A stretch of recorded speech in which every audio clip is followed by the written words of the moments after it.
Press the bell icon on the YouTube app and never miss another update.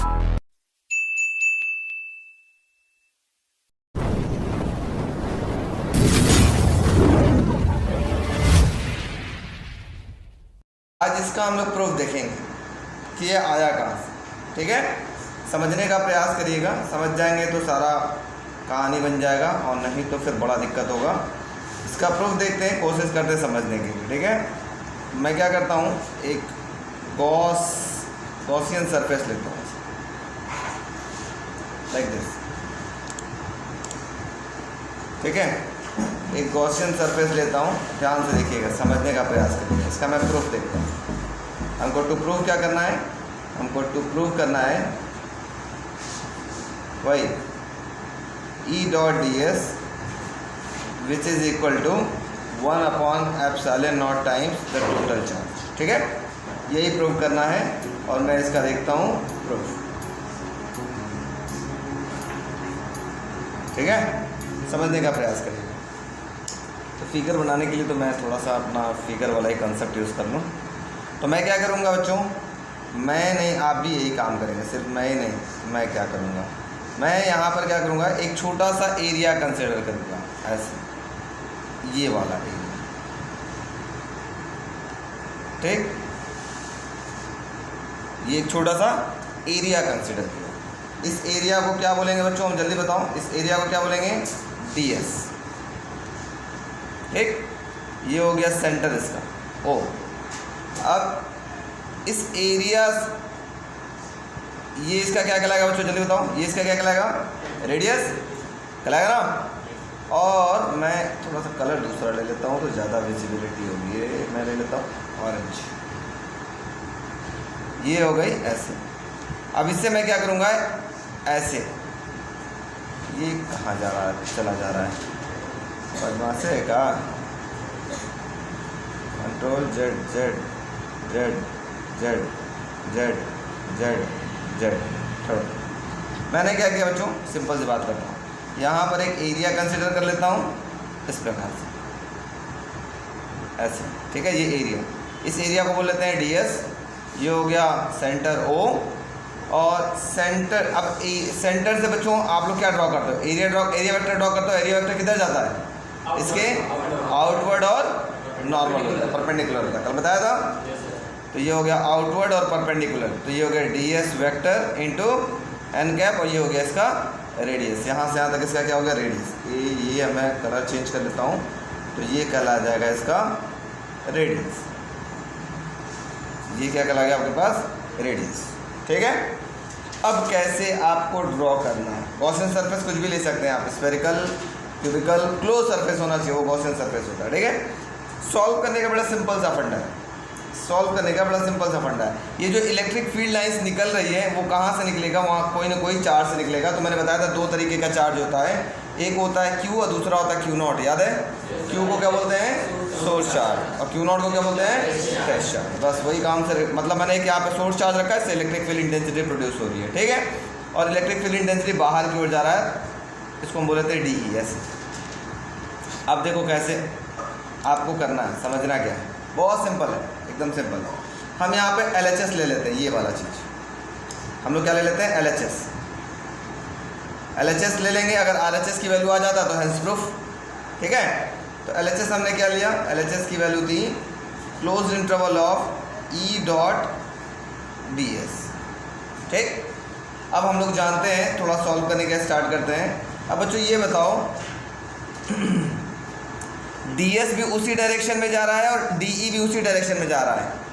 अगर दो vector same direction में जाते हैं, मतलब ds भी इधर ही जा रहा है और DE भी इधर ही जा रहा है, ऐसे DE भी इधर ही जा रहा है, इनके बीच का एंगल कितना होगा। अगर दो वेक्टर सेम डायरेक्शन में जाते हैं, उनके बीच का एंगल कितना होता है, 0 डिग्री होता है, याद रखिएगा। ठीक है, इसका मतलब ऐसे आप इसको लिख सकते हो, क्या देखो, EDS cos theta, dot product हटाओगे और वेक्टर का साइन हटाओगे तो EDS cos थीटा लिख सकते हैं। ठीक है, अब यहाँ पे एक स्टेटमेंट लिखेंगे, since E and ds acting in the same direction,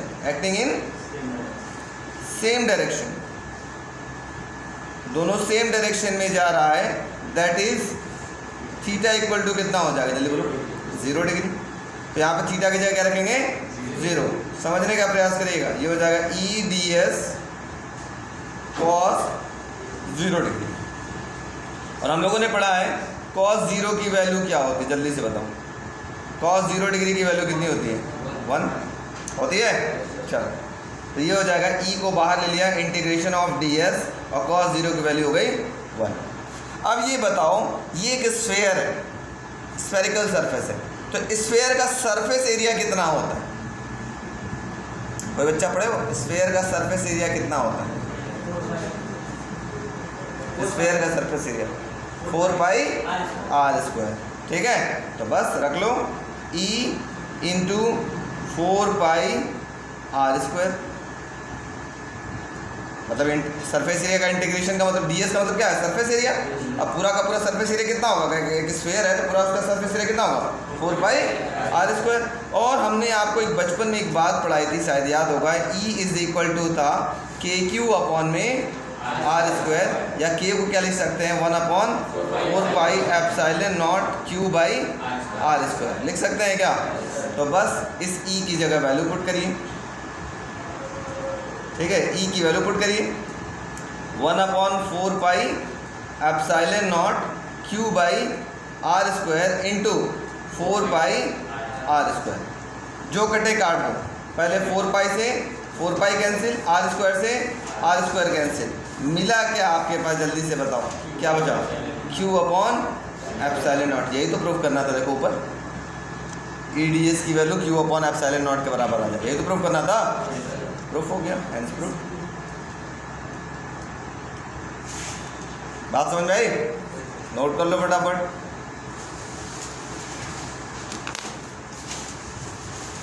अगले टॉपिक क्या है कि गॉस लॉ की मदद से मुझे कूलम्ब्स लॉ प्रूफ करना है। ठीक है, deduction of DEDUCTION, deduction of Coulomb's law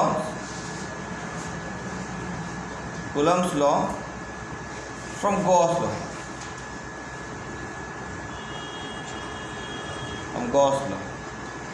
मतलब गॉस लॉ की मदद से आपको किसको प्रूफ करना है, कूलम्ब्स लॉ। फिगर उठाते हैं, इसी को समझा देते, इसी में लेके आते हैं नीचे।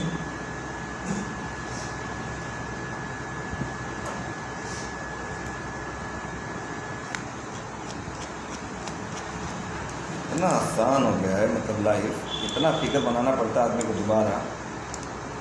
अब क्या करना पड़ेगा, कूलम्ब्स लॉ में कितने चार्ज होते हैं, 1 या 2 चार्ज होंगे। तो बस हमें क्या करना होगा, अभी देखो प्रूव करने के लिए हमें दूसरा चार्ज की जरूरत पड़ेगा, तो दूसरा चार्ज हम कहाँ रख देंगे, इसके सरफेस पे, यहाँ पर रख देंगे दूसरा charge Q0।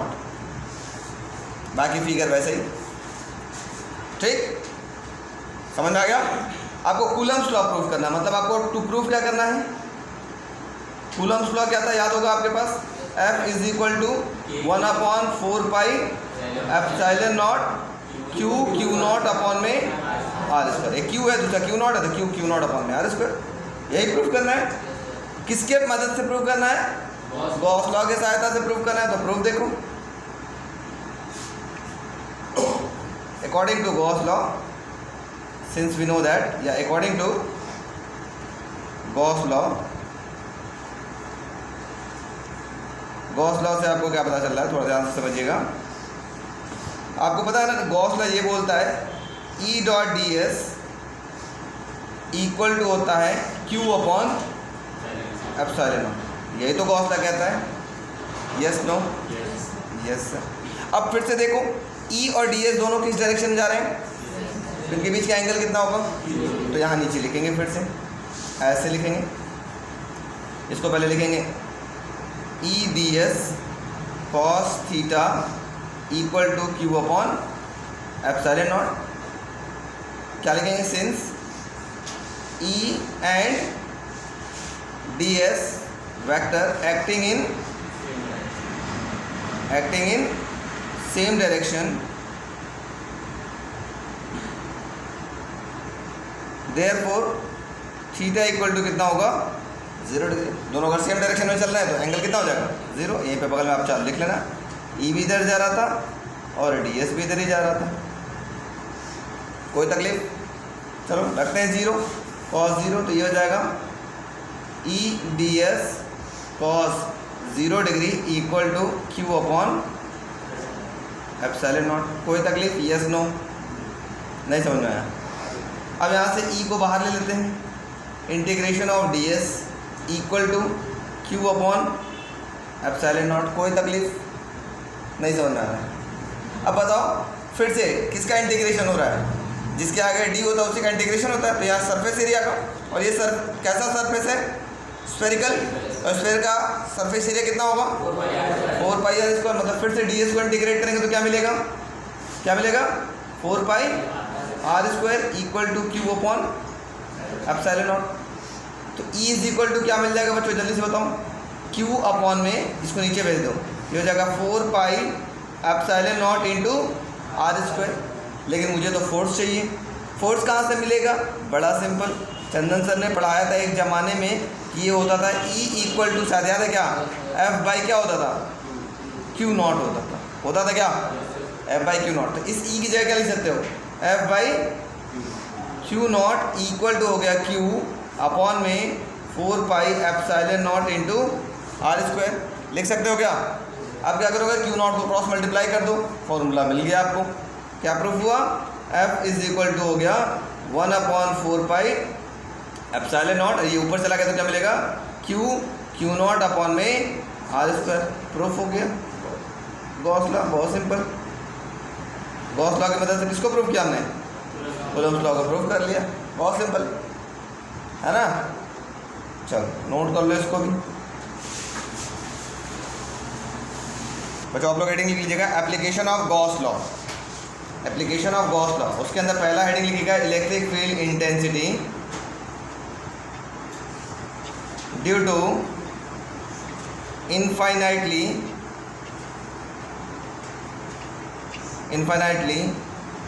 Charge long wire, due to infinitely charged due to infinitely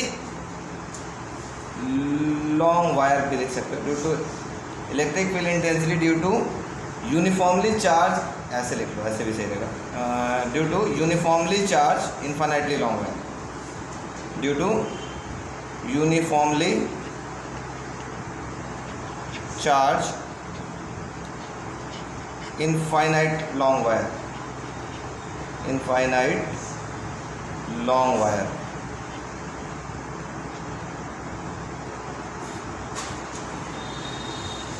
ठीक है। अब फिगर बनाते हैं, देखते हैं कौन बच्चा बता लेता है। जिसको आता है वो बता लेगा, जिसको नहीं आता वो नहीं बता पाएगा। देखते हैं किस बच्चे को आता है, देखा जाए। सपोज़ करो हमारे पास ये एक वायर है, ठीक है, ये एक वायर है, थोड़ा सा और चौड़ा कर लेते हैं। अरे ये तो बड़ा बदमाश टाइप का है, बहुत बदमाश है।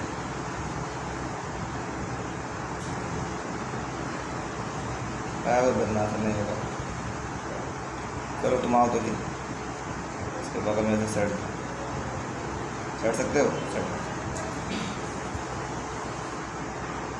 ठीक है।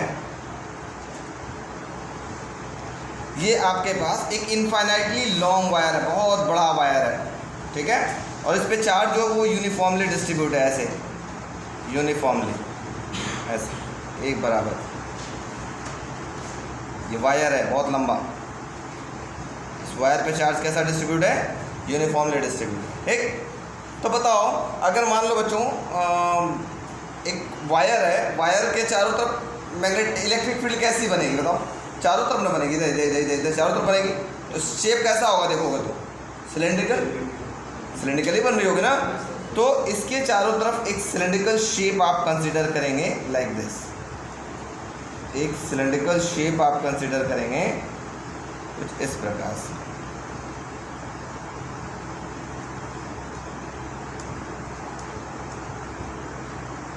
एक ये लॉन्ग वायर है, इस पर हम एक छोटा सा सिलेंडर कंसिडर करेंगे।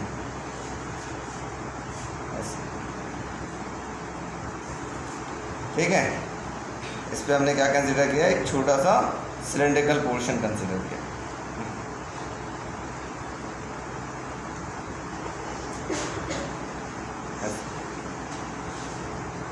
एक सिलेंड्रिकल पोर्शन कंसीडर, ठीक।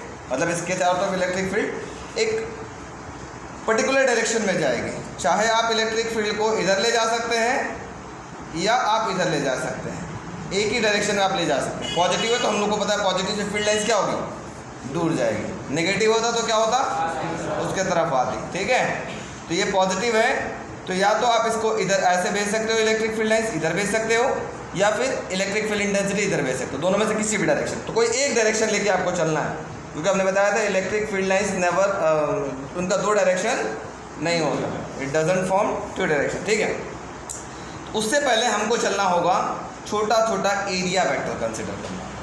बताओ, ऊपर एक छोटा सा एरिया ये लिया ds, तो बताओ एरिया वेक्टर इसके किधर होगा, याद होगा नॉर्मल, और किधर, ऊपर के नीचे, ऊपर। Very good. तो इसका एरिया वेक्टर इधर हो गया ऐसे, तो ये हो गया ds वेक्टर, याद आ रहा है। अब मैंने मान लिया ये पॉजिटिव चार्ज है, इससे इलेक्ट्रिक फील्ड लाइंस ऐसे जा रही है। इलेक्ट्रिक फील्ड लाइंस का कलर चेंज कर लेता हूँ इसका, ये हो गई electric field lines. Electric field intensity इस डायरेक्शन में जा रही है, इस डायरेक्शन में। ठीक, उसी प्रकार अगर हमने यहाँ पे एक छोटा सा एरिया वेक्टर लिया ऐसे, जैसे एक एरिया वेक्टर ये था, एक छोटा सा एरिया लिया था, उसी तरह से अगर मैं यहाँ पर एक एरिया ले लूँ ये पोर्शन पे, तो बताओ बच्चों एरिया वेक्टर इसका किधर होगा, किस डायरेक्शन में, राइट। तो इसका एरिया वेक्टर इधर हो गया ऐसे, ds वेक्टर है ना, ये हो गया ds और ये हो गया इसका ds vector into n cap. अब बताओ इलेक्ट्रिक फील्ड इंटेंसिटी किधर होगा, तो हम लोगों को तो पता ही, बड़ा सिंपल है भाई। इलेक्ट्रिक फील्ड इंटेंसिटी हम लोगों ने एक ही डायरेक्शन में होगा, है कि नहीं। ये इधर भी इलेक्ट्रिक फील्ड इंटेंसिटी जा रहा है, तो ये भी इलेक्ट्रिक फील्ड इंटेंसिटी इधर किधर जाएगा, उधर ही जाएगा ऐसे। मतलब इलेक्ट्रिक फील्ड इंटेंसिटी का डायरेक्शन हमेशा सेम लेना है। अगर आपने ऊपर वाले में भी इधर लिया है तो नीचे वाले में भी इधर, इसके नीचे वाला भी जो तीसरा रीजन लेंगे, मान लो ये तीसरा रीजन हम ले लेते हैं ऐसा, यहाँ पर भी थर्ड रीजन, इससे भी इलेक्ट्रिक फील्ड इंटेंसिटी किधर जाएगी, बताओ जल्दी। बस इलेक्ट्रिक फील्ड इंटेंसिटी इधर ही जाएगी, तीनों में ई इधर ही जाएगा, एक ही डायरेक्शन में इलेक्ट्रिक फील्ड इंटेंसिटी जाएगी ना। वही हम बताना चाह रहे हैं, ध्यान सुनिएगा आप लोग, गड़बड़ मत करिएगा। इलेक्ट्रिक फील्ड इंटेंसिटी इधर गई। अब हम बोले ये मान लो ds है, तो एरिया वेक्टर इसका किधर होगा, डाउनवर्ड, नॉर्मल और डाउनवर्ड, ऐसे नॉर्मल और डाउनवर्ड, ऐसे हो गया एरिया वेक्टर इसका, ds vector into n cap. सबको समझ में आ गया। अब मैं मान लेता हूँ कि इसकी जो रेडियस है वो क्या है, इसकी जो रेडियस है मैं उसको स्मॉल r मान लेता हूँ। क्या मान लेता हूँ, स्मॉल r। ये है इसकी रेडियस, ये इसकी जो रेडियस है इसको हम क्या मान लेते हैं, स्मॉल r। ऐसे इसकी जो हाइट है इसको हम क्या बोल लेते हैं बच्चों, इसको हम l बोल लेते हैं या h बोल सकते हैं, आपकी मर्जी, आपको जो लेना ले लो। तो मैं l ले लेता हूँ, इसका हाइट है, इसको हम क्या ले लिए, l। ठीक है, तो ये कितने रीजन में इसको डिवाइड किया गया, इस पूरे सिलेंडर को कितने रीजन में डिवाइड किया, 3 रीजन में डिवाइड किया गया। ये हो गया फर्स्ट रीजन, ये हो गया सेकंड रीजन, और ये हो गया थर्ड रीजन। ठीक है, ये हो गया थर्ड रीजन, थर्ड से इसे लिखा भाई, थर्ड रीजन। अब समझिएगा, बहुत इंपॉर्टेंट है ये, बोर्ड एग्जाम में बहुत बार आया हुआ है, मैक्सिमम टाइम। मेन फिगर ही गलत होता है, फिगर सही सब कुछ सही। ठीक, तो मैंने फिर से बताया, एक पॉजिटिव, ये आपके पास रॉड हुआ, बहुत चार्ज है तो इलेक्ट्रिक फील्ड इससे हमेशा ऐसे चलेगी। हमने यहाँ पर एक क्या लिया, एक सिलेंड्रिकल रीजन लिया, और इससे हम लोगों ने क्या ड्रॉ किया, दोनों रीजन से एरिया वेक्टर इधर गया और तीसरे रीजन से एरिया वेक्टर इधर गया। यही तो है फिगर, मोटी मोटा बात। आप देखो, अगर ये आ गया तो सब कुछ समझ में आ जाएगा। यहाँ तक किसी को डाउट? No sir. अब हम बात करते हैं according to Gauss law. According to Gauss law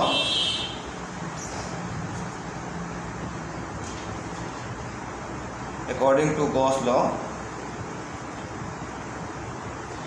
आपको पता है ये फर्स्ट रीजन, इसको ऐसे लिखोगे E dot D S, total flux जो होता है first region E dot D S plus second region से flux E dot D S plus third region से flux E dot D S, इन सब का वैल्यू किसके बराबर होगा? क्यू अपॉन एप्सिलॉन नॉट के बराबर होगा। यही ना बोलता total flux through a close surface is equal to 1 upon epsilon not times the total charge contain in it. तो टोटल फ्लक्स कहाँ से होगा? पहले रीजन से भी होगा, दूसरे रीजन से भी होगा, तीसरे रीजन से होगा, तो सबका फ्लक्स जोड़ लो, वो क्यू अपॉन एप्सिलॉन नॉट के इक्वल होगा। कोई दिक्कत? Yes no? No sir. चलो अब यहीं पे लिखते हैं in region first, in region first आप बताओ ई और डी एस के बीच का एंगल कितना है? 90 डिग्री। मतलब E is perpendicular to D S vector, तो थीटा की value that is theta equal to कितना? हाँ, that is theta equal to 90 degree. चलो बताओ सेकेंड रीजन में क्या होगा? इन रीजन सेकेंड, जल्दी से बोलो, सेकेंड रीजन में किधर ई और डी एस किधर जा रहा है? दोनों एक दूसरे के पैरेलल है ना? E is parallel to D S vector, एक ही डायरेक्शन जाने का मतलब होता है पैरेलल होना, ठीक है? तो इसका बीच का एंगल कितना होगा? जल्दी बोलो तो आयुषी। अगर दो वेक्टर एक ही डायरेक्शन में जा रहे हैं, इनके बीच का एंगल कितना होगा? 180। दोनों सेम डायरेक्शन में जा रहे हैं तो अभी ऊपर क्या बताए थे? अगर दो वेक्टर सेम डायरेक्शन में जाएंगे तो एंगल कितना होगा? 0 डिग्री। मार देंगे, दांत टूट के पेट में घुस जाएगा। ध्यान देते रहो इधर। थर्ड रीजन बात करते हैं, इन रीजन थर्ड, जल्दी से देखो थर्ड रीजन में बताओ। थर्ड रीजन, ये रीजन थर्ड देखो, ई और डी एस कैसे हैं? एक दूसरे के परपेंडिकुलर है, मतलब E is perpendicular to D S. Perpendicular है तो थीटा की वैल्यू कितना होगा? That is theta equal to कितना होगा? 90 डिग्री। याद हो गया तीनों? फर्स्ट रीजन में भी 90, सेकेंड में 0 और थर्ड में भी 90। तो थोड़ा सा हम इस ऊपर वाले फॉर्मूले को ऐसे लिखते हैं, थोड़ा सा ध्यान दीजिएगा ये वाला फॉर्मूले को। First region E D S cos, first region में कितना था? कॉस 90 लिख सकते हैं, plus second region E D S cos, second region में कितना है? 0 आ रहा है, प्लस थर्ड रीजन, ये वाला third region E D S, third region में कितना है? कॉस 90 इक्वल टू किसके बराबर होगा? Q upon epsilon not. कोई तकलीफ यहाँ तक किसी को? नो दिक्कत? अब मुझे बादशाह बताओ कॉस 90 की वैल्यू कितनी होती है? 0। कॉस 90 की वैल्यू 0, तो आपको यहाँ पता है सिंस कॉस 90 इक्वल टू होता है 0 और कॉस 0 की वैल्यू कितना होता है? 1। ये पता है कि नहीं पता है? पता है। जब ये पता है तो उसके बाद सब कुछ सॉल्व कर लो। ये तो 0 हो गया, 0 इंटू फलाना है, सब क्या हो जाएगा? 0। ये हो गया 0 प्लस ई को बाहर निकाल लेते हैं, integration of second region into D S और कॉस 0 की वैल्यू 1 प्लस थर्ड रीजन का भी क्या हो जाएगा? 0 equal to Q upon epsilon not, Q upon epsilon not. यहाँ तक किसी बच्चे को तकलीफ तो बोलो? नो तकलीफ? नो दिक्कत? नो तकलीफ? अब दिक्कत आएगा, ध्यान से देखना। ई अभी इंटीग्रेट नहीं करते हैं, रहने देते हैं। Second region D S equal to, अब बच्चों ये मुझे बताओ ये चार्ज का डिस्ट्रीब्यूशन कैसा है? सरफेस पे है, लाइन पर है या वॉल्यूम पर है? तो देखो यूनिफॉर्मली इनफाइनाइटली लॉन्ग वायर बोल रहा है, मतलब किस पे है? लाइन पर है ना? और बताओ कौन सा डिस्ट्रीब्यूशन यूज करेंगे? Linear charge distribution. फॉर्मूला क्या था लीनियर चार्ज डिस्ट्रीब्यूशन का? Very good, lambda equal to dq/dl या q/l कुछ भी लिख सकते हैं, ठीक है। तो जल्दी से बताओ बच्चों, q की जगह क्या लिखेंगे यहाँ से? q इक्वल टू क्या होगा? लैम्डा इंटू l अपॉन में एप्सिलॉन नॉट। कोई तकलीफ नहीं समझ में आया? अच्छा, e। अब मुझे यहीं पे 99% बच्चे फंसते हैं, यहीं पर बच्चे फंसते हैं, जो मैं अगला स्टेप बताने जा रहा हूँ। ये ds में कंफ्यूज होते हैं, ds क्या होगा? ds कौन सा रीजन है? ऊपर वाला रीजन है या ये रीजन है या नीचे वाला रीजन है? सेकंड वाला रीजन। सेकंड वाले रीजन को क्या बोलते हैं? जैसे देखो वीडियो वालों, थोड़ा सा मेरा वीडियो देखो, है ना। 1 मिनट का मैं वीडियो ऑन करता हूँ, 1 मिनट मैं शेयरिंग बंद करके वीडियो ऑन करता हूँ, मेरा वीडियो देख लो। आ गया क्या? मैं आ जाओ भाई, इसको बंद। नहीं अभी नहीं आया हूँ, मैं बुलाऊँगा तब आएगा। 1 मिनट बच्चों, मैं आपको एक वीडियो दिखाता हूँ, बहुत सिंपल है, कहानी समझ में तुरंत 1 लाइन में आ जाएगा। देखो, ये देखो, आ गया मैं? थोड़ा सा ऊपर आ जाओ चंदन सर, अच्छा लगेगा आपको। ये देखो, ये आपको क्या दिख रहा है? ये हो गया फर्स्ट रीजन, ये हो गया सेकंड रीजन और ये हो गया थर्ड रीजन। तो यहाँ से तो फ्लक्स जीरो हो गया, क्यों? क्योंकि E और ds परपेंडिकुलर था। यहाँ से फ्लक्स जीरो हो गया क्योंकि E और ds परपेंडिकुलर था। ये रीजन से फ्लक्स मिल रहा है, तो इसका सरफेस एरिया को क्या बोलते हैं? अगर केमिस्ट्री में पढ़े, मैथमेटिक्स में पढ़े, क्या हो? Curved surface area. तो curved surface area of cylinder क्या होता है? 2πRh। 2πRh होता है ना? गजब गजब मत करो, पढ़ो पहले। क्या होता है? 2πRh। तो अब जल्दी से मुझे कोई बच्चा बताओ, यहाँ h की जगह l है, तो बताओ इसका कर्व्ड सरफेस एरिया कितना हो जाएगा? देखो फिगर में देखो, h की जगह l है, यही ना सेकंड रीजन है, 2πRl। ठीक है, समझ में आया कैसे आया 2πRl? यही गड़बड़ करते हैं बच्चे, ये गड़बड़ नहीं होना चाहिए। 2πRl, कोई तकलीफ? बस अब क्रॉस मल्टीप्लाई कर दो, l से l क्या हो गया? कैंसिल। E का वैल्यू मिल गया आपके पास, लैम्डा अपॉन में 2π एप्सिलॉन नॉट इंटू r। ये हो गई electric field intensity due to infinitely long wire. Note में, नोट इन वेक्टर फॉर्म, जल्दी से बताओ कैसा होगा? वेक्टर फॉर्म में ये कैसा होगा? देखते हैं कौन बच्चा बता देगा। अगर इधर ई वेक्टर का साइन लगाते हैं तो लैम्डा अपॉन में 2π epsilon not into R. Lambda scalar है, आर स्केलर है, एप्सिलॉन नॉट स्केलर है, तो क्या करेंगे? एक यूनिट वेक्टर से मल्टीप्लाई करेंगे। बात समझ में आ गई? Yes no? ये एक एप्लीकेशन नंबर 1 हुआ। ठीक है, नोट करो और घर पे एक बार जा करके जरूर से पढ़ना इसको, बहुत इंपॉर्टेंट है, very important. Electric field FIELD field intensity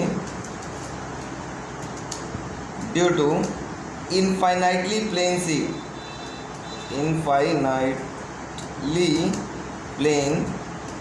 sheet. अब समझिए, ये भी एक बहुत इम्पोर्टेंट आपके पास एप्लीकेशन। इसको समझने से पहले आपको जानना पड़ेगा चंदन्स लॉ। कौन सा लॉ? चंदन्स लॉ। ठीक है, ध्यान से समझ लेना, जो मैं बात बता रहा हूँ न किसी किताब में मिलेगा न ही कुछ मिलेगा। अगर ये फाइनाइट प्लेन शीट है, ठीक है, अगर ये फाइनाइट प्लेन शीट है, कौन सा शीट है? फाइनाइट प्लेन शीट है, तो हमको देखो, इधर मत देखो। अगर ये फाइनाइट प्लेन शीट है, सपोज करो, मान लो ये फाइनाइट प्लेन शीट है, कैमरा ऑन है? या देखो, तुम लोग, आप बच्चों, आप लोग बस यहाँ देखते रहो, कोई टेंशन है, आप दिखाई देगा। ये फाइनाइट प्लेन शीट है, तो इस साइड में अगर पॉजिटिव चार्ज है तो दूसरे वाले साइड में नेगेटिव चार्ज होगा। ठीक, अगर कौन सा शीट है तो फाइनाइट। ठीक, एक साइड अगर पॉजिटिव चार्ज है तो दूसरा साइड क्या हो जाएगा? नेगेटिव चार्ज होगा। लेकिन अगर ये इनफाइनाइटली लॉन्ग शीट है, इनफाइनाइट बहुत लंबा है, मतलब एक यहाँ पर एंड है, दूसरा इंग्लैंड में है, पाकिस्तान में है, भूटान में, कहीं भी हो, ऐसा शीट है, तो उसका एक फेस पे अगर पॉजिटिव चार्ज होगा तो दूसरे पर भी पॉजिटिव चार्ज होगा, सेम चार्ज होगा। बात समझ आ गई?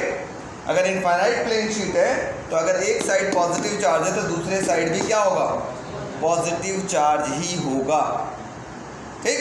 लेकिन अगर फाइनाइट होता तो क्या होता, एक तरफ पॉजिटिव है तो दूसरी तरफ क्या होता, नेगेटिव चार्ज होता है। ठीक है, मेरी बात समझ में आ गई? चलो, अगर बात समझ में आ गई तब हम लोग अपने लक्ष्य की तरफ चलते हैं। अब समझो, तो अब यहाँ पे कैसा सीट है बच्चों, बताओ। यहाँ पे हेडिंग में क्या है, कैसा सीट है, इनफाइनाइट प्लेन शीट है, दिख रहा है, इनफाइनाइट प्लेन शीट है। इसका मतलब अब आपको समझ में आ गया होगा कि अगर ये इनफाइनाइट प्लेन शीट है, अगर ये इनफाइनाइट प्लेन शीट है तो बताओ दोनों फेस पे कैसा चार्ज होगा, दोनों फेस पे कैसा चार्ज होगा, वीडियो वाले बच्चों, कैसा चार्ज होगा, पॉजिटिव चार्ज होगा। शाबाश, दोनों फेस पे पॉजिटिव चार्ज होगा, ठीक। तो बनाएंगे कैसे, इसका फिगर कैसे बनाएंगे, ठीक है। मैं थोड़ा सा बनाता हूँ, ध्यान समझने का प्रयास करिए। मैं इसका एक फिगर बनाता हूँ, फिगर बहुत इजी है। ये मैं एक शीट ले लेता हूँ, इसका जो विड्थ है मैं मान लेता हूँ वो इनफाइनाइट प्लेन शीट है। इनफाइनाइट मतलब बहुत लंबा है। इनफाइनाइट है तो जानते हो इसको क्या किया जाता है, कैसे पता चलेगा ये इनफाइनाइट है, इसके इस एंड पर आप ऐसे ऐसे कर लोगे, ऐसे ऐसे, मतलब इधर से भी आगे बढ़ रहा है, आगे जा रहा है, और इस ऐसे ऐसे कर लोगे, इसका मतलब इधर से भी वो आगे की ओर बढ़ रहा है, ठीक। इस पे जो चार्ज का डिस्ट्रीब्यूशन है वो सिग्मा है, क्योंकि इस चार्ज का डिस्ट्रीब्यूशन कैसा होगा, सरफेस पे होगा, तो इस पे सरफेस चार्ज डिस्ट्रीब्यूशन बोलेंगे, ऐसे, याद है ना। चार्ज का डिस्ट्रीब्यूशन कैसे हो रहा है, सरफेस पे हो रहा है ना। 3 टाइप का डिस्ट्रीब्यूशन बताया था, याद होगा, linear charge distribution, surface charge distribution and volume charge distribution. अब यहाँ पे चार्ज है, इनफाइनाइट प्लेन शीट है, शीट मतलब समझ रहे हो ना, शीट का मतलब वहाँ कैसा होगा, सरफेस होगा, है ना। यहाँ चार्ज का डिस्ट्रीब्यूशन कहाँ पर है, सरफेस पर है, ठीक। अब क्या करेंगे, थोड़ा सा समझने वाली बात है, बस फिगर में ज़्यादा कोई दम नहीं है। मैं क्या काम करता हूँ, एक ब्लू लाइन ले लेता हूँ, एक ऐसे मैं रीजन डिवाइड कर लेता हूँ, इधर ऐसे,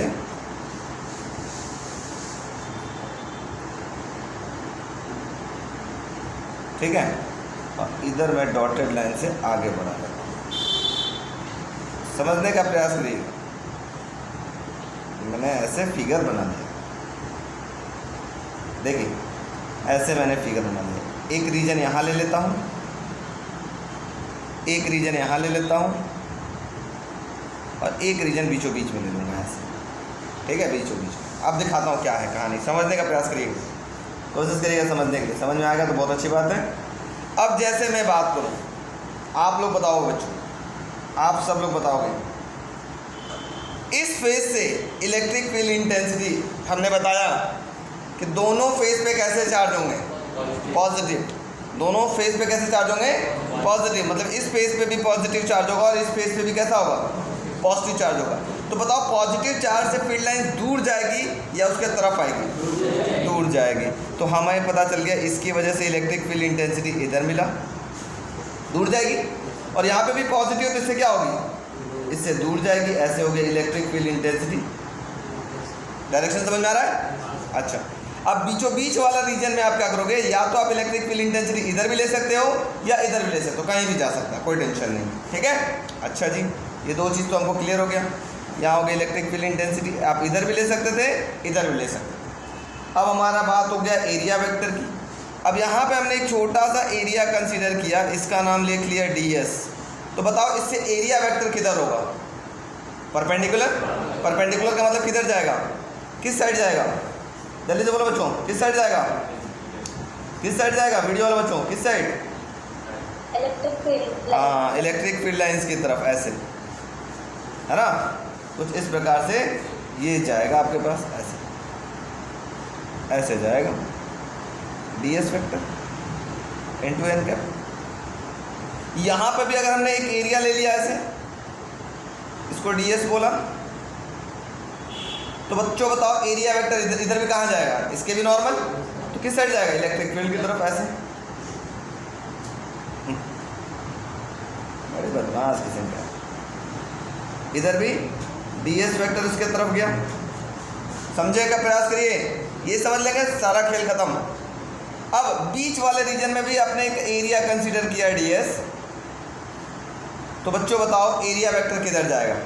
इसके नॉर्मल, नॉर्मल ये तो होगा, ये हो गया ds vector into N cap. Figure में किसी को दिक्कत परेशानी तो बोलो, है ना?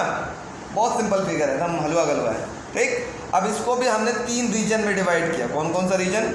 हम इसको बोल रहे हैं रीजन फर्स्ट, इसको हम बोल रहे हैं रीजन सेकेंड, और इसको हम बोल रहे हैं रीजन थर्ड। बोल सकते हैं क्या वीडियो वाले बच्चों? Yes no? यस सबको क्लियर? चलो, कोई दिक्कत है फिगर में तो पूछ लो। अब यहाँ पे सरफेस पे चार्ज डिस्ट्रीब्यूट है, इस वजह से हम यहाँ क्या यूज़ कर रहे हैं? Surface charge density sigma use कर रहे हैं। अभी इससे पहले वाले में चार्ज कहाँ पे डिस्ट्रीब्यूट था? लाइन पे था, है ना? इनफाइनाइटली लॉन्ग वायर था, लाइन पे था, तो लैम्डा यूज़ किए थे। याद आ रहा है कुछ ना? हमने वॉल्यूम वाला नहीं पढ़ना है आपको, वो गायब है बाहर। ठीक, सरफेस वाला ही सिर्फ पढ़ के रहना है। यहाँ तक किसी को दिक्कत? शायद उसका भी कहानी याद होगा। तीनों रीजन का टोटल, तीनों रीजन से जितना फ्लक्स होगा उसका सम किसके बराबर होगा? Q अपॉन एप्सिलॉन नॉट के बराबर होगा। तो वही ऐसे लिखेंगे अकॉर्डिंग टू गॉस लॉ, ऐसे according to Gauss law electric flux through first region E dot ds plus electric flux through second region E dot ds plus electric flux through third region E dot ds equal to क्या होगा बच्चों? Q upon epsilon not. किसी बच्चे को तकलीफ तो बताओ, कोई दिक्कत परेशानी है तो बोलो यहाँ तक। यस नो वीडियो वालों? No sir. अब तकलीफ होगी, देखते हैं कौन बच्चा बताएगा। यहीं पे देखना, इन रीजन फर्स्ट थीटा की वैल्यू क्या होगा? देखो E और ds दोनों सेम डायरेक्शन में जा रहे हैं। इन रीजन फर्स्ट थीटा की वैल्यू कितना होगा? 0। तो लिखेंगे, हाँ लिखेंगे in region first E is parallel to ds vector. Parallel है इसका मतलब that is theta equal to 0 degree. ठीक, अब जल्दी से बताओ रीजन सेकंड में क्या होगा? जल्दी से बोलो। इन रीजन सेकंड E इज, देखो सेकंड रीजन में क्या है? दोनों एक दूसरे के परपेंडिकुलर है। E is perpendicular to ds vector that is theta equal to 90 degree. कोई तकलीफ? थर्ड रीजन में बताओ, थर्ड रीजन बोलो, कौन बताएगा? हाँ, इन रीजन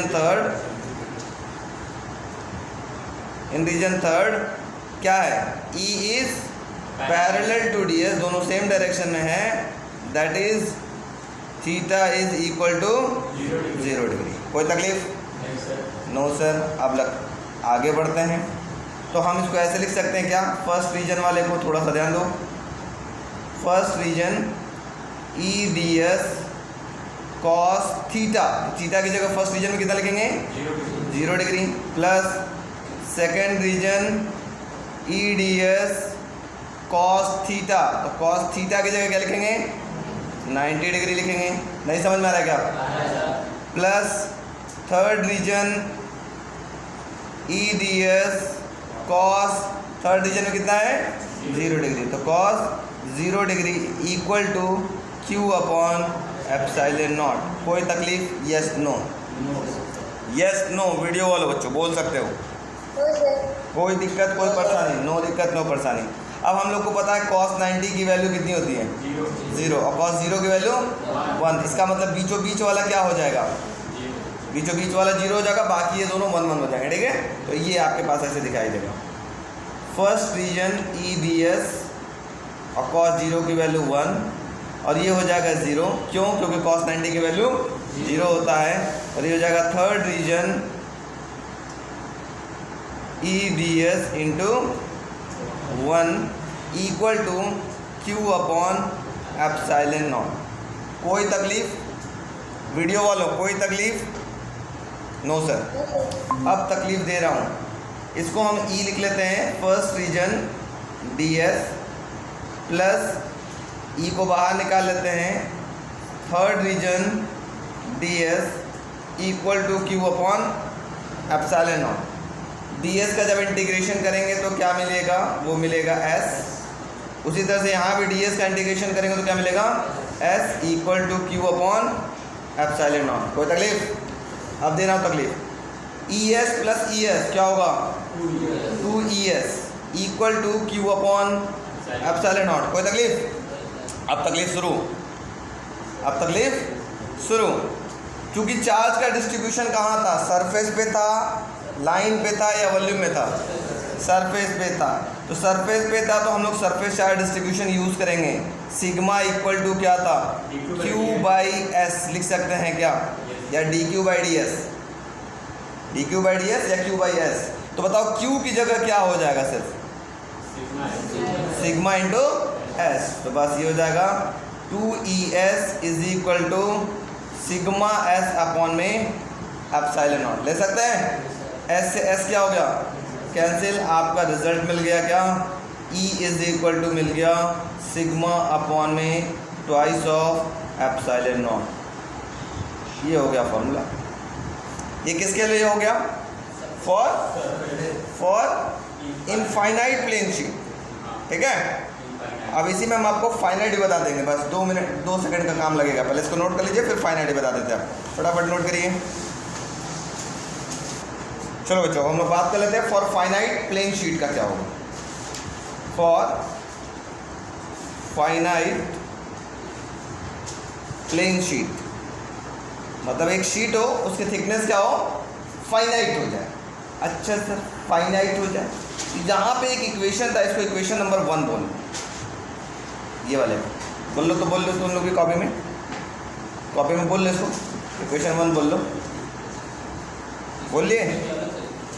और लिखो ना, बता रहा है ना, पहले इसको बस इक्वेशन 1 लिख लो, जहाँ पे किया उसको इक्वेशन 1 कर लो, बोलिए। अच्छा, अब मुझे आप लोग बताओ फटाफट, मैं जानना चाहता हूँ, ये वीडियो वाले बच्चे आप भी बताओ, अगर फाइनाइट प्लेन शीट होगा, अभी तक इनफाइनाइट प्लेन शीट था, तो दोनों तरफ का चार्ज कैसा था, पॉजिटिव, मतलब सिर्फ पॉजिटिव चार्ज को ट्रीट किया जा रहा था, एक ही टाइप के चार्ज को। ठीक, लेकिन अगर फाइनाइट शीट होगा तो कितने टाइप के चार्ज होंगे, 2, इधर वाला भी और इधर वाला भी। It means charge on both plate is to be considered. अगर ये फाइनाइट प्लेन शीट होगा तो दोनों प्लेट का चार्ज को कंसीडर करेंगे। तो यहाँ लिखेंगे for finite plane sheet charge on both side is to be considered, मतलब दोनों साइड के चार्ज को कंसीडर करेंगे। तो क्या होगा, दोनों साइड के चार्ज को कंसीडर करोगे तो ये चार्ज कितना हो जाएगा, एक साइड का चार्ज था तो Q था, दोनों साइड का चार्ज हो जाएगा तो क्या हो जाएगा, 2Q हो जाएगा। तो ये फॉर्मूला आपके पास हो जाएगा, ये हो जाएगा 2ES is equal to 2Q upon में एप्सिलॉन नॉट। अब कोई बच्चा पूछेगा सर 2Q क्यों लिए, बोलो क्यों, कि दोनों तरफ का चार्ज ले, दोनों चार्ज को कंसीडर हमको करना है, एक इधर का भी और इधर का भी। ठीक, अच्छा, फिर से बचपन वाला वही काम करना है। हम लोग जानते थे चार्ज का डिस्ट्रीब्यूशन कहाँ है, सरफेस पे है, तो सिग्मा इक्वल टू क्या होगा, Q बाई एस होगा। तो 2 से 2 पहले कैंसिल कर लो, कैंसिल कर लिए, तो E is equal to ES is equal to होगा, Q की जगह क्या होगा, सिग्मा S अपॉन में एप्सिलॉन नॉट। S से S कैंसिल हो गया, जल्दी से बताओ फॉर्मूला क्या आ गया, फॉर्मूला क्या आ गया, E इज इक्वल टू क्या मिला, सिग्मा अपॉन एप्सिलॉन नॉट। ये किसके लिए हो गया, for finite plane sheet. Finite का मतलब उसके थिकनेस फाइनाइट हो गए, और दोनों साइड चार्ज कैसा कंसीडर करेंगे, एक तरफ पॉजिटिव तो दूसरा तरफ नेगेटिव। कभी कभी आपके पास आता है कि इनफाइनाइट प्लेन शीट का फील्ड लाइंस ड्रॉ करो, फाइनाइट शीट का फील्ड लाइंस ड्रॉ करो, तो मैं यहीं नीचे ड्रॉ भी कर देता हूँ। ये है फॉर फाइनाइट प्लेन शीट। उसका फील्ड लाइन ड्रॉ करना है। इसका मतलब एक अगर ये हो गया फाइनाइट प्लेन शीट है, अगर इधर पॉजिटिव है, ठीक है, ऐसे मतलब अगर इस प्लेट पे पॉजिटिव है इस साइड, तो इस साइड कैसे होंगे, नेगेटिव।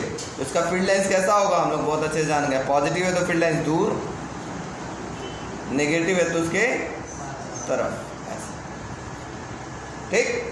लेकिन अगर for infinite plane sheet, for infinite plane sheet, अगर इनफाइनाइट प्लेन शीट हो तो क्या होगा बताओ, दोनों तरफ चार्ज कैसा होगा, दोनों तरफ चार्ज सेम होगा। सेम का मतलब अगर इधर भी पॉजिटिव है तो इधर भी कैसा होगा, पॉजिटिव होगा। इससे दोनों से फील्ड लाइंस क्या होगी, जल्दी से बताओ आप, फील्ड लाइंस दूर जाएंगी। इससे भी इधर ऐसे और इससे भी इधर ऐसे, ठीक, जैसा कि हमारा ऊपर वाले फिगर में दिख रहा था। इसमें अब मैं बात सुनो पहले, जैसा कि हमारे ऊपर फिगर में दिख रहा था, इसकी भी इलेक्ट्रिक फील्ड लाइंस इधर जाएगी और इसकी भी इलेक्ट्रिक फील्ड लाइंस इधर जाएगी। बात समझ में आ गई।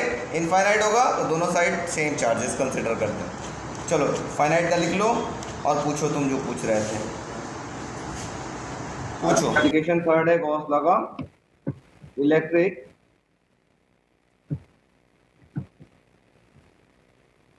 फील्ड इंटेंसिटी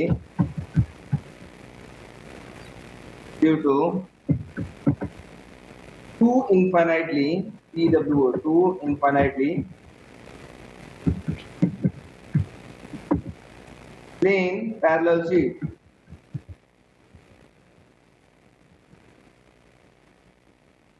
ये आता है बोर्ड एग्जाम में, ठीक है, two infinitely plane parallel sheet. अब समझने का प्रयास करेगा, बहुत इजी है, एकदम 2 मिनट में आपको समझ में आ जाएगा।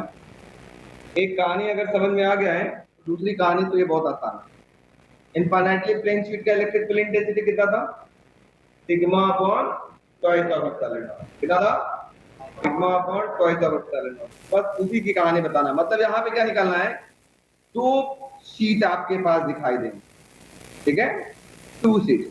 पहला शीट कैसा दिखाई दिया, पहला शीट मान लो हमको ये दिखाई दिया, ये हो गई फर्स्ट, ठीक। ये अच्छा नहीं लग रहा है, चलो मान लो अच्छा नहीं लग रहा है, इधर आप पहला शीट बच्चों आपके पास ये दिखाई दे रहा है, एक ये हो गया फर्स्ट शीट, और दूसरा शीट आपके पास ये दिखाई दे रहा है,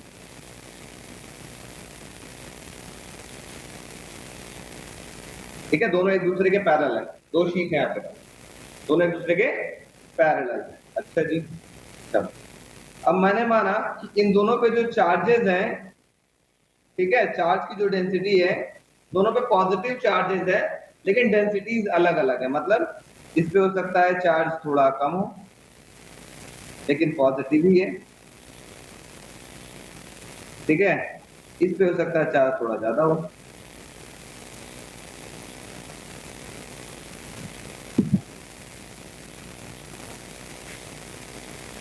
ठीक है, मेरी बात समझ में आ रही है। मतलब दोनों पे चार्ज डेंसिटी क्या है, अलग अलग है। चार्ज डेंसिटी का मतलब होता है डिस्ट्रीब्यूशन ऑफ चार्ज। यहाँ पे चार्ज डेंसिटी मान लो सिग्मा 1, तो यहाँ पे जो चार्ज डेंसिटी है उसको क्या मानोगे आप, सिग्मा 2। दोनों पे अलग अलग, ठीक। मेरी बात समझ में आ रही है। वीडियो में बच्चों कोई दिक्कत होगा तो पूछ लेना रोक करके। तो अब क्या करना है, आपको 3 रीजन दिखाई दे रहा है। ये हो जाएगा रीजन फर्स्ट, रीजन फर्स्ट, ये हो जाएगा रीजन सेकंड, रीजन सेकंड, और ये हो जाएगा रीजन थर्ड, ठीक। इन तीनों रीजन में आपको इलेक्ट्रिक फील्ड इंटेंसिटी निकालनी है। अब मुद्दा क्या है, ये जो शीट है ना, ये इनफाइनाइट थिकनेस के, दोनों इनफाइनाइट थिकनेस के। तो मैंने कल हमने एक कहानी बताया था, कि इंपॉर्टेंट कॉन्सेप्ट बताया था, अगर ये फाइनाइट शीट होता तो एक तरफ कैसा और दूसरी तरफ कैसा चार्ज होता। फाइनाइट होता तो क्या होता, पॉजिटिव और नेगेटिव होता। अगर ये इनफाइनाइट शीट है तो कैसा होता, सेम चार्ज होता दोनों साइड में, मतलब पॉजिटिव पॉजिटिव या नेगेटिव नेगेटिव। बात समझ में आ गई? Yes no? और अब मैं क्या करता हूं, अपना लॉ लगाता हूं, चंदन्स लॉ। बिना इसके तो ये पॉसिबल ही नहीं होता। ठीक है, बहुत सिंपल ट्रिक बताता हूं, बहुत सिंपल, इतना सिंपल कि आप लोग तुरंत काम बन जाएगा। मैंने क्या किया, एक इस तरीके से लाइन दिया। सर स्क्रीन शेयर नहीं किए हैं क्या? किए हैं बेटा, देखो ना, स्क्रीन शेयर किए हैं, नहीं दिख रही है क्या? जल्दी जल्दी। हम लोग को क्या करना था, electric field intensity due to infinitely plane sheet के बारे में हम लोग बात कर रहे थे। ठीक है, इस केस में आपको क्या करना था, शायद आपको याद होगा, मैंने आपको बताया एक पॉजिटिव प्लेट, दोनों पॉजिटिव प्लेट ले लिया, लेकिन दोनों पे चार्ज की डेंसिटीज क्या है, अलग अलग है। एक पे सिग्मा 1 है, दूसरे पे सिग्मा 2 है। अब हमको पता है फर्स्ट रीजन में अगर इलेक्ट्रिक फील्ड इंटेंसिटी निकालेंगे तो इस प्लेट से भी दूर जाएगी और दूसरे वाले प्लेट से भी दूर जाएगी, तो दोनों प्लेट से इलेक्ट्रिक फील्ड इंटेंसिटी क्या होगी, दूर जाने लगी। ठीक है, अच्छा इसमें एक और काम कर लीजिएगा आप लोग, इस पे वेक्टर का साइन लगा लीजिएगा, क्योंकि हम लोग डायरेक्शन लिख रहे हैं तो वेक्टर बनाते चलेगा। ठीक, यहाँ पे ऐसे वेक्टर का साइन तीनों रीजन में आप लोग बना दीजिए। ठीक है, अच्छा दूसरी कहानी हम लोग बात करें, दूसरे रीजन में क्या था आपके पास, अब इस प्लेट से फील्ड लाइंस किधर जाएगी, इधर जाएगी, और इस प्लेट से फील्ड लाइंस किधर होगी, क्योंकि पॉजिटिव चार्ज है तो इधर जाएगी, तो ये इधर गया और ये भी इधर गया। ठीक है, थर्ड रीजन में अगर चेक करें तो थर्ड रीजन में क्या होगा, सिंपल सी बात है, थर्ड रीजन में आपके पास ये वाले प्लेट से भी फील्ड लाइंस क्या होगी, दूर जाएगी, और दूसरे वाले प्लेट से भी क्या होगी, दूर जाएगी, तो दोनों इधर जाने लगे। तो मैंने एक कॉन्सेप्ट आपको दिया, बीच में आप क्या करेंगे, एक ऐसे लाइन खींच लेंगे और बीच में इसको क्या मान लेंगे, ओरिजिन मान लेंगे। इधर जो होगा उसको नेगेटिव बोलते हैं, ओरिजिन की तरफ नेगेटिव, ओरिजिन की तरफ क्या होता है, पॉजिटिव। अब हमको पता है पहले वाले प्लेट से इलेक्ट्रिक फील्ड इंटेंसिटी हमने बताया था, इनफाइनाइटली प्लेन शीट का जो फॉर्मूला होता है इलेक्ट्रिक फील्ड इंटेंसिटी का होता है, वो होता है सिग्मा अपॉन में ट्वाइस ऑफ एप्सिलॉन नॉट। तो पहले प्लेट पे सिग्मा की जगह क्या है, सिग्मा 1, तो पहले वाले प्लेट का इलेक्ट्रिक फील्ड इंटेंसिटी होगा EA is equal to sigma 1 upon में ट्वाइस ऑफ एप्सिलॉन। दूसरे वाले प्लेट का क्या हो जाएगा, EB की वैल्यू हो गई भाई सिग्मा 2 अपॉन में ट्वाइस ऑफ एप्सिलॉन। ठीक है, अब रीजन फर्स्ट में कैसे निकाला गया, देखो ध्यान से, रीजन मेन यही है, रीजन निकालना, क्योंकि देखो रीजन फर्स्ट में EA और EB दोनों नेगेटिव डायरेक्शन में जा रहे थे, इस वजह से EA के आगे भी नेगेटिव और EB के आगे भी नेगेटिव लगा लिया गया। ठीक, और EA की वैल्यू क्या रखा गया, सिग्मा 1 अपॉन में ट्वाइस ऑफ एप्सिलॉन नॉट, और EB की वैल्यू सिग्मा 2 अपॉन में ट्वाइस ऑफ एप्सिलॉन नॉट रखने के बाद इसमें से कॉमन ले लो, -1 upon twice of epsilon not हो गया। दूसरे वाले रीजन में देखो EA किधर जा रहा है, EA पॉजिटिव डायरेक्शन में जा रहा है और EB किधर जा रहा है, नेगेटिव डायरेक्शन में जा रहा है। तो EA पॉजिटिव जा रहा था तो इसके आगे पॉजिटिव साइन लगा लिया, EB नेगेटिव जा रहा था तो इसके आगे नेगेटिव साइन लगा लिया। EA की वैल्यू रख लिया फिर से सिग्मा 1 अपॉन में ट्वाइस ऑफ एप्सिलॉन नॉट, और EB की वैल्यू क्या रख लिया, सिग्मा 2 अपॉन में ट्वाइस ऑफ एप्सिलॉन नॉट रख करके इसमें से फिर से कॉमन ले लिया 1 upon twice of epsilon not. ठीक है, सेकंड रीजन का इलेक्ट्रिक फील्ड इंटेंसिटी पता चल गया। थर्ड रीजन का देखो, थर्ड रीजन में क्या है, दोनों ही पॉजिटिव की तरफ जा रहे थे, EA और EB दोनों, तो हमने क्या किया, EA की भी आगे पॉजिटिव लगा लिया और EB के भी आगे पॉजिटिव लगा लिया, दोनों को आपस में जोड़ लिया और इसमें से भी 1 upon twice of epsilon not को हमने क्या किया, कॉमन ले लिया, हमारा आंसर आ गया। ठीक है, तो यहां तक तो हमारे पास था ये चीज। इसका एक स्पेशल केस होता है, मैं स्पेशल केस भी आपको समझा देता हूं बहुत सिंपल तरीके से, स्पेशल केस आपको आसानी समझ आएगा। इसको मिटा देते हैं, ये हम बस समझाने के लिए आपको लिखे थे। ठीक है, स्पेशल केस क्या है, स्पेशल केस के लिए मैं इसी फिगर को कॉपी कर लेता हूं, ठीक है, और नीचे लेते हैं, स्पेशल केस है, ठीक है बच्चों, स्पेशल यही आता है। ये स्पेशल केस अगले चैप्टर का एक इंपॉर्टेंट टॉपिक हो जाएगा, पैरेलल प्लेट कैपेसिटर का इंपॉर्टेंट टॉपिक हो जाएगा। ठीक है, स्पेशल केस क्या है, if sigma 1 equal to sigma हो जाए and sigma 2 equal to minus sigma हो जाए, मतलब दोनों चार्ज बराबर हो लेकिन एक पे पॉजिटिव चार्ज आ जाए दूसरे पे नेगेटिव चार्ज आ जाए और चार्ज की संख्या बराबर हो जाए, मतलब कुछ इस प्रकार से। फिगर देखो, फिगर को लिख के बुला लेता हूं, और इस पे जो ये आपके पास था मिट जाएगा, ये भी बुला लेता हूं, फिर से मैं फिगर को बना लेता हूं, दिखा देता हूं। यहाँ से मैंने शीट को उठाया और यहाँ पर रखा। ओह माय गॉड, पॉजिटिव रहेगा ही क्या? फिर से बना लेता हूँ जल्दी जल्दी, ठीक है? बराबर, ये एक प्लेट हो गई, इधर एक प्लेट और हो गई, ठीक है?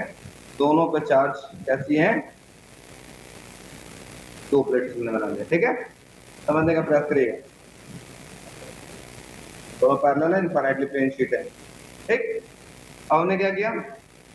एक पे 2 पॉजिटिव, 4, 6 पॉजिटिव है तो 6 नेगेटिव है। दोनों पे चार्ज क्या है?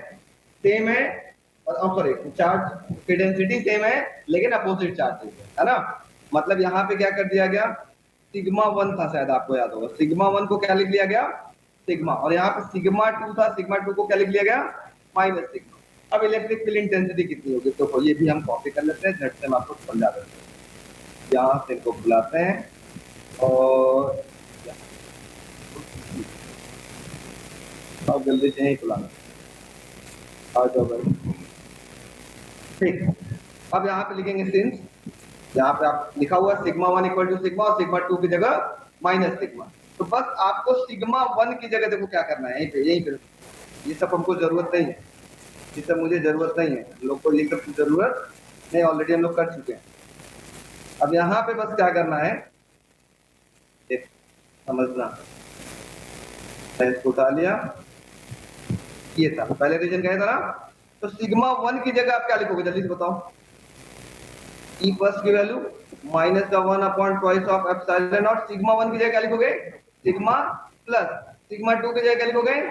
Minus sigma. तो माइनस सिग्मा प्लस सिग्मा क्या हो जाएगा? कैंसिल। कितना हो गया? फर्स्ट रीजन में इलेक्ट्रिक फील्ड इंटेंसिटी कितनी हो गई? मतलब अगर 2 प्लेट है, दोनों पे इक्वल एंड अपोजिट चार्जेस है, तो फर्स्ट रीजन में इलेक्ट्रिक फील्ड इंटेंसिटी कितनी हो जाएगी? जल्दी बोलो। फर्स्ट में पता चल गया, दूसरे में देख लेते हैं सेकंड रीजन में कितना होगा। ठीक वैसे ही एकदम सेम टू सेम काम करना है, कुछ नहीं नया स्पेशल कुछ नहीं करना है। तो मिटाओ, इसकी मुझे जरूरत नहीं है, और मैं क्या करता हूँ, इसको उठा करके ऊपर लेके सेकंड रीजन में आपके पास ये था फॉर्मूला।